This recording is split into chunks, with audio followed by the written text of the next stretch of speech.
بسم اللہ الرحمن الرحیم۔ السلام علیکم۔ اردو والا کے ساتھ میں ہوں عمران شہریار۔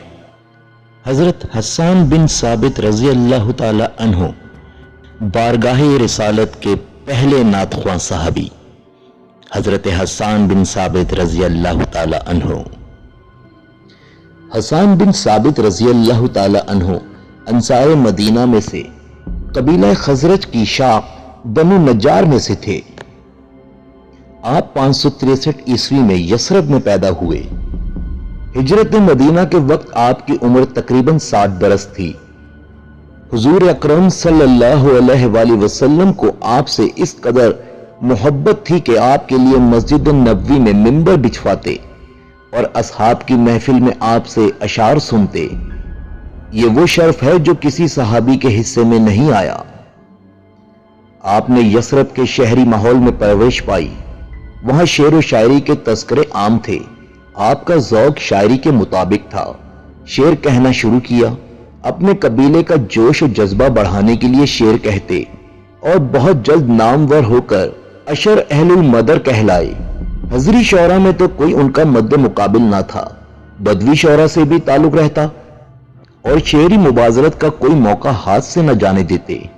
ناقدین آپ کی دور جاہلیت کی شاعری کو بہترین اور قابل استناد جانتے ہیں۔ آل جفنا کی مدح میں آپ کے قصائد کو قدر کی نگاہ سے دیکھا جاتا ہے۔ ان قصائد کی ایک خوبی یہ بھی تھی کہ یہ قصائد مالی آنت یا انعام و اکرام کے بجائے خلوص و محبت کے رنگ میں ڈھلے ہوئے تھے۔ رسول کریم صلی اللہ علیہ وآلہ وسلم کی مدینہ آمد سے فضا پر نور ہو گئی اور شہر کی فضا ہی بدل گئی۔ حسان بن ثابت نے اس بدلتے ہوئے ماحول کو کیسے قبول کیا، اس کا اندازہ آپ کی بات کی شاعری سے ہوتا ہے۔ مکے سے ہجرت نے مکی شاعروں کی لگامیں کھول دیں اور وہ رسول کریم صلی اللہ علیہ وآلہ وسلم کی شان میں ہرزہ سرائی کرنے لگے۔ دفاعی شاعری میں بیشتر صحابہ شامل تھے۔ ان مدافعین میں حسان بن ثابت کو امتیازی مقام حاصل ہے، کیونکہ آپ کے لیے نبی مکرم صلی اللہ علیہ وآلہ وسلم دعا کیا کرتے تھے کہ اے اللہ، روح القدس سے حسان کی تائید فرما۔ اور جب حسان بن ثابت رضی اللہ تعالی عنہ دشمنوں کو جواب دیتے تو نبی کریم صلی اللہ علیہ وآلہ وسلم ارشاد فرماتے، حسان جبرائیل تیرے ساتھ ہیں۔ اسلام قبول کرنے کے بعد کی شاعری میں حسان بن ثابت رضی اللہ تعالی عنہ کی شاعری نبی کریم صلی اللہ علیہ وآلہ وسلم کی محبت اور عقیدت کی تابع رہی۔ سرکار دو عالم صلی اللہ علیہ وآلہ وسلم کے فضائل اور بےہودہ شعراء کی ہرزہ سرائی کا جواب آپ کا موضوع رہا۔ آپ کا مشہور ترین قصیدہ وَأَحْسَنَ مِنْكَ لَمْ تَرَقَتْ عَيْنِي، جو کہ آج بھی ثناءخوان رسول بہت ہی ذوق و شوق سے پڑھتے ہیں۔ آپ کی شادی ام المومنین حضرت ماریہ کی ہمشیرہ سرین سے ہوئی، جن سے آپ کے صاحبزادے عبد الرحمن متولد ہوئے۔ رسول کریم صلی اللہ علیہ وآلہ وسلم کے پردہ فرمانے پر غم و اندھوں کا رنگ آپ کی شاعری میں بھی نظر آیا۔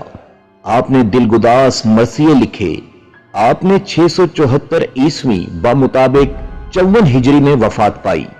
آپ کے اجداد کے سلسلے میں 4 پشتیں نہایت معمر گزری ہیں۔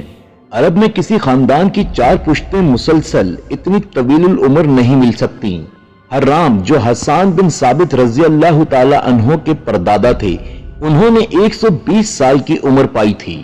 ان کے بیٹے منظر اور ثابت بن منظر اور خود حسان بن ثابت رضی اللہ تعالی عنہ نے یہی عمریں پائیں۔ ام المومنین حضرت عائشہ رضی اللہ تعالی عنہ فرماتی ہیں کہ حضور اقدس صلی اللہ علیہ وآلہ وسلم حسان بن ثابت کے لیے مسجد میں منبر رکھوایا کرتے تھے تاکہ اس پر کھڑے ہو کر حضور اکرم صلی اللہ علیہ وآلہ وسلم کی طرف سے مفاخرت کریں، یعنی کہ حضور اقدس صلی اللہ علیہ وآلہ وسلم کی تعریف میں فخریہ اشعار پڑھیں یا حضور اقدس صلی اللہ علیہ وآلہ وسلم کی طرف سے دشمنوں کو کرارا جواب دے سکیں۔ حسان بن ثابت رضی اللہ تعالی عنہ کا مشہور زمانہ قصیدہ جو آج بھی نعت خواں جھوم جھوم کے پڑھتے ہیں، میرے آقا میرے مولا، میرے آقا میرے مولا، محمد الرسول اللہ، محمد الرسول اللہ، جہاں میں ان سا چہرہ ہے نہ ہے خندہ جبیں کوئی، ابھی تک جن سکینہ عورتیں ان سا ہنسی کوئی، نہیں رکھی ہے قدرت نے میرے آقا کمی تجھ میں، جو چاہا آپ نے مولا وہ رکھا ہے سبھی تجھ میں، میرے آقا میرے مولا، میرے آقا میرے مولا، محمد الرسول اللہ، محمد الرسول اللہ صلی اللہ علیہ وآلہ وسلم۔